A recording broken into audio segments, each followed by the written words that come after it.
Halo Sportmania, kita berjumpa lagi di Sportcast Nusantara TV setiap Jumat malam pukul 9 live dari studio Nusantara TV. Seperti biasa, saya ditemani jurnalis senior Bung Roni Pangemanan. Apa kabar Bung? Selamat malam Boy. Baik. Selamat malam. Ya. Kita kedatangan anak muda Bung. Iya kan, biasanya kalau kita undang itu yang senior-senior Ya. gitu kan. Kali ini beda. Enggak jauh-jauh sama kita. Iya. Kali ini kita undang anak muda. Langsung kita perkenalkan Syamsir Alam. Selamat malam, Mbak. Dulu main di tim nasional juga, pernah bermain di luar juga. Iya. Terutama dia pernah main di Penarol, Bung. Benar. Di satu itu ya. Penarol Uruguay. Uruguay. Di kota Montevideo. Itu klub legendaris yang banyak menelurkan pemain nasional Uruguay itu. Saya kalau ingat siapa?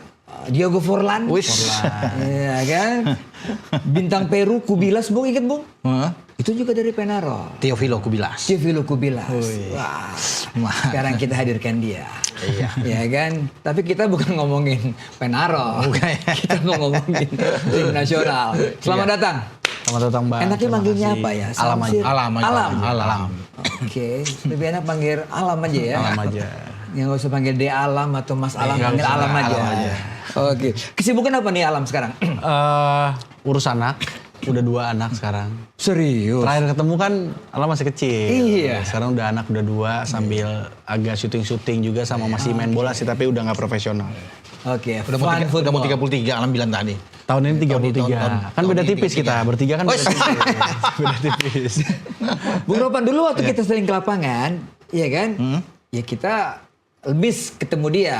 Iya. Iya kan, ketemunya lebih senior lagi, kita masih wawancara. Begitu zamannya dia ada di timnas, Kita ada di udah. klub, kita sudah masuk kandang. Ya. Oke, kita bahas mengenai timnas. Ya pasti tetap menarik ya, tetap Masih. menjadi hip yang luar Makin biasa. menarik malah. Makin menarik, pro kontra dan sebagainya. Yes. Tapi nggak apa-apa. Itulah dinamika tim nasional. ya. Tapi saya ingin mau disclaimer dulu, minta Bung Ropan disclaimer dulu. Apa? Klarifikasi nih. Soal target. Ya kan, orang mengatakan Peter Kluivert tidak ditargetkan untuk Piala Dunia. Ada yang bilang ditargetkan, ada yang bilang tidak. Nah gimana, rame nih di media nih Bung Ropan. Enggak, kalau kita ke belakang dulu bicara sebelum STY itu tidak ditargetkan untuk lolos Piala Dunia juga dalam kontraknya. Enggak ada. Tidak ditargetkan juga harus juara Piala AFF. Enggak ada. Ya. Ya kan? Nah, Kluivert kita belum kan ganti di tengah jalan ini. Ya. 4 pertandingan ke depan masuk. Betul. Dan saya pikir nggak ada juga bahwa dia untuk bisa meloloskan tim ini ke sana. Cuma momentumnya ada. Ya kan? Di saat kita hanya 1 poin di belakang Australia, kita 6. Jadi kesempatan itu ada dibandingkan kalau kita lolos ke putaran keempat jadi peringkat ketiga dan peringkat keempat di grup itu lebih berat lagi ke sana. Karena Uni Emirat Arab, Qatar di grup A, ada Yordania, ada Oman di grup B.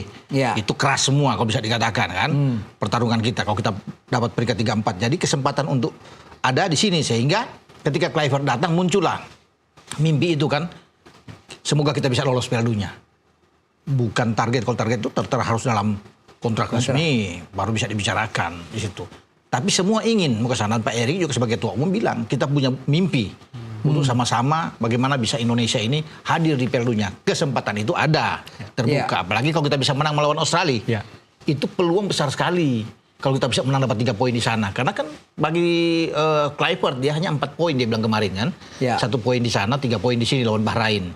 Cukup. Tapi kalau kita dapat 3 misalnya, 6 poin kalau itu mulus semua. 6 poin itu luar biasa. Susah mau dihadang. Karena masih ada Cina juga kan. Jadi di atas Juni. kertas tidak ada target itu, tetapi momentumnya yang ada. Sehingga ketua ini bisa bilang untuk bisa meloloskan tim ini. Dan Patrick juga bilang dia akan berusaha untuk membawa tim ini lolos Piala Dunia. Ya sebagai pelatih harus dong. Bukan saya coba untuk meneruskan. Enggak lah. Ini kan kesempatan itu ada. Terbuka. Jadi boy dia apa ya istilah katakan berharap sekali bahwa Indonesia bisa lolos. Pantas. Sebagai pelatih kalau dilakukan dulu dengan baik kan enak tuh. Ya, betul. Itu saya bilang bukan karena ditargetkan oleh PSSI harus lolos, enggak. Semua harus tertera harus sistem tes putih. Iya. Clear ini. Berarti clear ya. Iya. Nah, soalnya itu perlu kita clearkan dulu, ya kan? Iya. Nah, Alam ngelihat perubahan dari kepemimpinan STY lalu pindah sekarang ke Kluivert. Anda sebagai mantan pemain yang pernah juga bermain di luar, bahkan atmosfer sepak bola Belanda pun Anda pernah rasakan. Ya. Nah, happy nggak Anda secara sebagai pribadi, sebagai pemain bola, ngelihat Kluivert sekarang yang megang? Kalau untuk dinilai sebenarnya belum bisa dinilai karena kan Ya. Coach Pique memang sudah resmi menjadi pelatih tim nasional Indonesia tapi belum sempat latihan apalagi bertanding Ya, gitu. betul. Tapi optimis sih karena Alam sih tidak terlalu peduli pelatihnya siapa karena tetap pedulinya tim nasional kita lebih baik gitu. Ya, betul. Itu yang tadi netizen harus harus benar-benar pahamin yang tadi Om Ropan bilang tidak ada di kontrak itu nggak ada STY walau sama Kluivert juga tidak ada kalau harus lolos Piala Dunia. Tapi memang momentumnya tuh udah di tengah jalan ya kita udah terpaksa basah nih Om. Iya. Udah tanggung banget nih. Karena menurut Alam 4 tahun lagi ke depan akan jalannya susah lagi dari nol lagi. Benar. Karena kita udah Alam kemarin sempat ketemu Pak Erik waktu kita nonton Indonesia Bahrain yang main di Bahrain. Dia bilang, Pak, saya sih berharapnya Indonesia lolos Piala Dunia sekarang. Lu kenapa ngomong kayak gitu? Karena 4 tahun lagi belum tentu momentumnya sama kayak sekarang. Gitu. Itu sih. Memang karena dan masyarakat kita memang sangat lagi terombang-ambing sama momentum itu. Mau banget lah lihat lagu kebangsaan Indonesia di Piala Dunia berkumandang. Gitu. Iya, emang kita lagi momentum ya, Om, momentum. Iya. Itu sih. Nah, Bung Ropan, Kluivert pasti ingin memberikan sesuatu yang beda lah pastinya. Tujuannya sama, lolos Piala Dunia. Kira-kira situasi tim saat ini itu kan sangat kondusif, gimana? Ketika STY memberikan legasi ini mandat kepada Kluivert, itu kan dalam posisi yang bagus. Yang disatakan nih, lu tinggal terusin mungkin itu kan. Jadi ini harus lebih baik tentunya. Orang berharap harus lebih baik. Artinya kita paling tidak harus lolos ke putaran keempat, peringkat ketiga, keempat itu kan dari awal STY juga itu begitu di STY. Tapi sekarang kesempatan itu kalau kita dapatkan poin di Australia bisa lolos sebagai peringkat kedua di belakang Jepang. Dan itu yang semua menantikan. Tapi kan tidak mudah untuk ke sana. Australia kan juga punya ambisi. Betul. Karena kalau mereka menang melawan Indonesia, mereka aman dengan 10 poin. 7 tambah 3 jadi 10 untuk bisa mendampingi Jepang. Itu tugas mereka karena kesempatan itu mereka bisa ambil lawan Indonesia. Kenapa saya bilang demikian? Setelah Indonesia mereka Cina. Mereka bisa ambil juga. 2 pertandingan terakhir yang berbahaya. Kalau mereka hilang lawan kita, itu berat buat mereka. Karena di akhir itu ada Jepang, ada Arab Saudi. Itu sulit buat mereka kan. Makanya kalau mereka bisa menang, mereka ke Cina mereka harap 6 poin, enak. 10-13. Cari draw 2 kali juga di pertandingan terakhir. Oke buat mereka. Jadi mereka punya kesempatan. Saya bilang bagi Kluivert, kalau bicara Kluivert, ini tugas pertaruhan yang luar biasa. Besar buat dia. Ini challenge buat dia yang luar biasa. Dia tapi dia diuntungkan dengan ada 2 sekundan dia, asisten dia yang kuat. Yang akan membantu dia. Jadi istilahnya ketika menggantikan STY ini 3 jadi 1 kepala. Kluivert, Alex Pastoor, dan juga dengan Dani Langsat. Untuk masuk sana. Kalau membiarkan dia sendiri susah, berat. Makanya banyak orang yang meyakini ketika nama Alex Pastoor ada, ini sang profesor bagus ini, punya track record yang oke. Yang bisa memberikan masukan-masukan kepada dia sebagai seorang analisis pertandingan dibantu oleh Dani Langsat. Itu yang menguntungkan bagi Patrick Kluivert. Kalau melihat dari rekor Patrick Kluivert kan di bawah jauh. Untuk bisa mengatakan demikian. Tapi sekarang itu dia harus melakukan yang terbaik sekarang. Harus sesuai dengan apa yang dia katakan. Dia ingin 4 poin itu harus dia wujudkan. Masyarakat menantikan tuh, netizen menantikan untuk melakukan itu yang terbaik. Gitu ya. Itu. Ini alami striker posisinya. Nah, kan nanti kita akan coba bertanya tentang posisi striker. Tetapi karena pengalaman di Belanda di Vitesse dan juga ada klub satu lagi klub apa? Heerenveen. Atmosfer di sana kan, Alam sudah rasakan ya. Persaingan antara pemain, lalu filosofi dari sepak bola Belanda itu sendiri.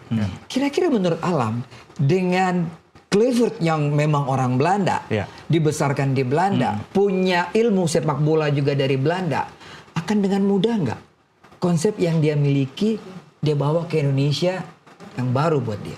Walaupun pemainnya banyak dari Belanda. Ya, banyak pemain diaspora kita kan dari Belanda juga. Tapi tadi yang Om Ropan bilang, sebenarnya menurut Alam Kluivert ini dijadikan pelatih kepala itu hanya untuk sosok.